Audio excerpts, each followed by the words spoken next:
Welcome to a tutorial on electronics, and today we're going to discuss about the CMOS logic. Okay, so the CMOS is obviously a short form, or rather an abbreviation that's been used to describe a group of circuits, or rather a group of, or rather a type of logic. So basically CMOS stands for actually complementary MOS. Okay, so there you go.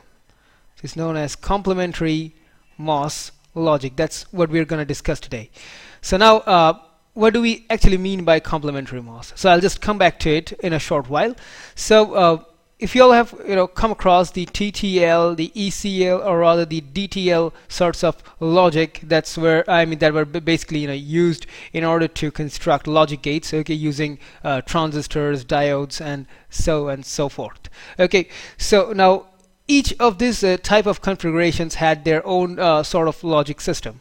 So whenever we're just basically trying to make logic gates using MOS devices, so then we come across this term CMOS. Okay, so whenever we would use MOSFETs, basically if we're just employing MOSFETs in order to construct logic gates, basically, so then we're basically using MOS logic. Okay, and now the CMOS logic that we're going to discuss today in this tutorial was obviously an improvement over MOS logic. So this is basically I can just say there, this is basically an improvement. Okay, so this has been an enhancement over MOS logic. So there you go. So now the CMOS, or rather as it said, that it's known as the complementary MOS. Okay, it just uses two complementary MOSFETs, connected together in series in order to to form a CMOS unit. So I'll just show that by means of this circuit diagram over here. So so there you go.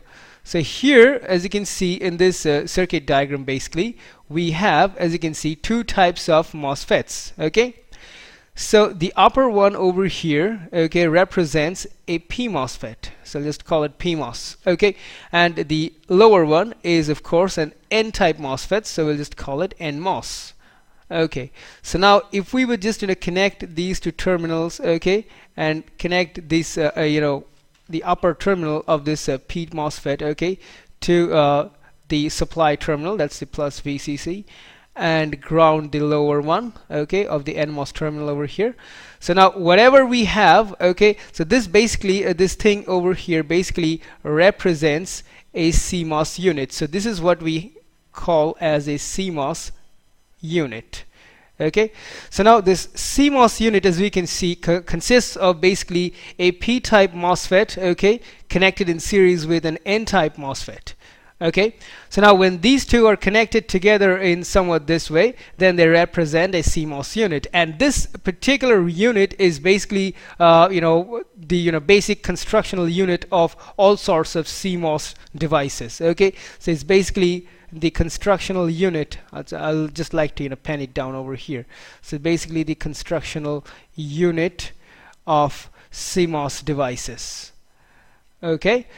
So now you all might think basically why CMOS? We had MOS logic, we had TTL, DTL, ECL, and so on and so forth, but why CMOS? Fine. So in that, just to that question, I have a suitable answer. We're using CMOS because CMOS has a certain number of advantages. So now the advantages I'm just pointing out over here. So let me just select, I'll just select pink over here. That's right. So here are the basic advantages of CMOS. So there you go, I'll just put it down over here. Fine. So the very first advantage of this CMOS unit, or rather this CMOS logic, is that since we're employing MOS transistors over here, since we're just using MOSFETs, of course it provides faster switching. So there you go, we get faster switching. Fine.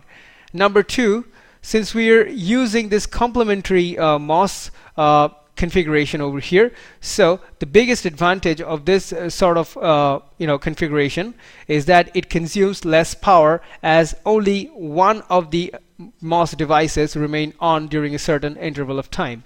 So it consumes less power. So we have less power consumption. All right. So it is basically due to this reason, that MOS devices are more popular, or rather, is widely used in order to construct devices that are, basically mobile, or rather, operated from batteries, like, your cell phone, for example, laptops, and then you have that, handycams and, digital cameras and so on and so forth. All of them, utilizes the CMOS logic. Okay, so we got 2 points over here, and other than that, since MOSFETs have a number of advantages. Okay, so we get less noise. Okay, so it has a very high noise immunity, to be precise. And last but not the least is that CMOS logic, whenever we just use it to construct logic gates, it just basically saves chip space. Okay, so it saves valuable area on the chip, so we can just say chip space. That'll be more perfect in this case. So here we have 4 advantages of CMOS. Okay, and that's why basically we're employing, or rather, the electronics industry is basically employing the CMOS as one of the most popular and widespread technologies nowadays. Okay, so as I said, that we can just use the CMOS logic in order to construct logic gates. So if you just take, for example, this circuit over here, if we would basically apply a you can see here that the upper one is known as the upper one has a PMOS type MOSFET over here. So whenever we're gonna basically apply a logic 0 signal at the input of this PMOS transistor over here, then the PMOS type transistor would just start to conduct current. Okay, and in case of the NMOS type transistor, if we're going to apply a logic 1 signal at its input terminal, that's its gate, okay, so it's basically going to conduct. Okay, so now we can see that the PMOS is basically an active low. Okay, so here we can just say that it's basically an active low type of MOSFET, okay, in terms of logic terminology, and the NMOS is basically an active high. Okay, it's basically an active high type of transistor in terms of digital logic terminology over here. So in this case, basically we can see that whenever we're just if we just apply a logic 0 over here, okay, if we just go on and apply logic 0 in both the cases, the NMOS type transistor wouldn't conduct at all, and so this transistor would basically be turned off during this case. So it'll be off, whereas the PMOS type transistor would be on during this case. And now whenever the PMOS transistor is on, it basically begins to conduct, and its path is connected. The channel forms over here, and it's basically connected with the supply voltage terminal. And if we just pull out a okay, I'll use the white over here. So if we just pull out a terminal over here, then the voltage received at this terminal would be same as that of VCC. So here the V out in this case would be same as VCC. Okay, so approximately same as VCC. So therefore, since the PMOS type transistor pulls this terminal, that's the output, this VO terminal over here, to the to the supply voltage provided to this circuit. So that's why this part would be known as the pull-up network. Okay, so I'll just use a different color. So basically this part would be known as the pull-up network. So there you go, that's the pull-up network. Okay, so this is basically a CMOS terminology that's being used over here, and it's abbreviated in short as PUN. Okay, now if we take a look, if we just go forward and change the logic levels once more, then if we're going to apply a logic 1 input, okay, to both of them over here, then basically what we're going to get in this case is that we are going to turn off the PMOS type transistor. Why? It's because the PMOS is an active low type of device. So now at this moment, whenever we're applying logic 1 input to both of the MOSFET's gate over here, gate terminals basically, so here PMOS transistor would turn off, while the NMOS transistor would turn on during this case. So at this moment, the PMOS transistor would basically be turned off, and hence it won't conduct at all, and its path over here, I mean its channel, okay, would remain open. Whereas that in the case of the NMOS type transistor, its channel would basically close, okay, and it'll start to conduct, and that's why we'll have the VO terminal, you know, connected directly to the ground terminal. So now at this moment, the output voltage is approximately equals to the ground voltage, okay, so it's approximately, you know, 0 volts. So now whenever we're just turning on the NMOS type transistor, okay, since it's connecting, or rather since the output at this moment is getting connected to the ground terminal, so we'll just call this NMOS transistor over here as the pull down network. Okay, so it's again one of the CMOS terminologies that I'm using over here. So it's basically known as the pull down network, okay, or rather in short as PDN. Okay, so now it is this PUN and the PDN units that make up the CMOS unit over here. And now if we are just taking our first attempt in you know, trying to understand or rather construct logic gates using the CMOS unit, then we can basically take this take the example of a CMOS inverter. Okay, so today I'll just be discussing about the CMOS inverter. So there you go. The CMOS inverter is basically a NOT gate, you know, constructed using the CMOS unit. So if I again bring that picture over here, okay, so there you go, and once more if I just connect it, okay, in the very same way, then it'll be something like this. Again, I connect them, okay, and this to plus VCC, okay, connect this to ground, all right, and I connect their gates together this time, and now I utilize their gate terminals as a common input, okay, and obtain the outputs from their junction, I mean at the point where they are just, you know, connected with each other. So this is the terminal, okay, the output terminal, and here we have the input terminal. Okay, so we just call it VI, that's the input, and VO is the output over here. So now if we just you know, take the input, okay, I'll just okay, fine, I'll just call it over here VI, and this will be VO. Fine. So whatever outputs are, I mean the inputs and the output voltage levels are not going to be specified over here. We're just going to work with you know, the binary logic, or rather digital logic, basically in terms of ones and zeros. Okay, so here a 1 means it's on, okay, and 0 means it's off. Okay, so it's pretty clear now.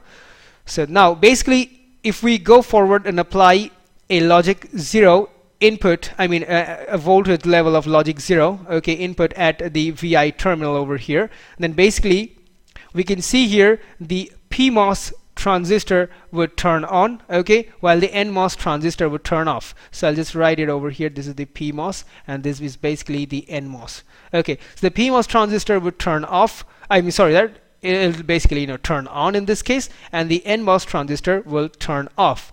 So it is on right now and it'll be off right now. So basically this output terminal, that's VO, is getting connected to the supply terminal. So the voltage that we're going to obtain across VO and ground would be nothing more than the I mean approximately equal to the supply voltage over here. So over here, whenever we're having an input of 0, logic 0, we're having an output of logic 1. So here, since the output voltage is approximately similar to, or rather equal to that of the supply voltage, so it's basically a logic 1 output. Okay, and now if we just you know, go forward and apply a logic 1 as the, I mean logic 1 input signal over here instead of logic 0, then the output which we're gonna have at this moment, okay, so if we're just applying a logic 1 input over here, we can see that the PMOS, being an active low type of device, would basically turn off during this case, while the NMOS type transistor over here, that's the N MOSFET, okay, would turn on since it's an active high type of MOSFET. So due to that reason, what happens is that the NMOS, I mean the N MOSFET over here just connects through its channel. I mean its channel is just connected at this moment with that of the terminal VO, and that's why the terminal VO is basically connected straight to ground. Okay, so basically the voltage level, I the voltage across, if we just measure the voltage across VO and the ground, it'll be just basically the ground voltage, and hence it will have a logic 0 output. So at this moment, basically what we're going to get over here, if we have a logic 1 input, then we're getting a logic 0 output. So now if we just observe this closely, okay, I'll use the red color here instead. Okay, if we just observe this phenomena, or rather this output result closely, we see whenever the input is a logic 0, the output is logic 1, and if input is logic 1, output is logic 0. So this is basically the the output is just basically the complementary, or rather the complement of whatever the input logic levels are. So that's why it just represents the the characteristic of a NOT gate. Okay, so this is basically the circuit which is utilized in order to construct NOT gates using the CMOS logic, and hence it's known as the CMOS inverter. So that is basically how, that's the very first step of constructing logic gates using the CMOS logic over here. So with that, we come to the end of our tutorial on the CMOS logic circuits. So hope you've enjoyed it, and don't forget to watch our next tutorial on CMOS logic. So till then, it's goodbye for now, and thanks for watching.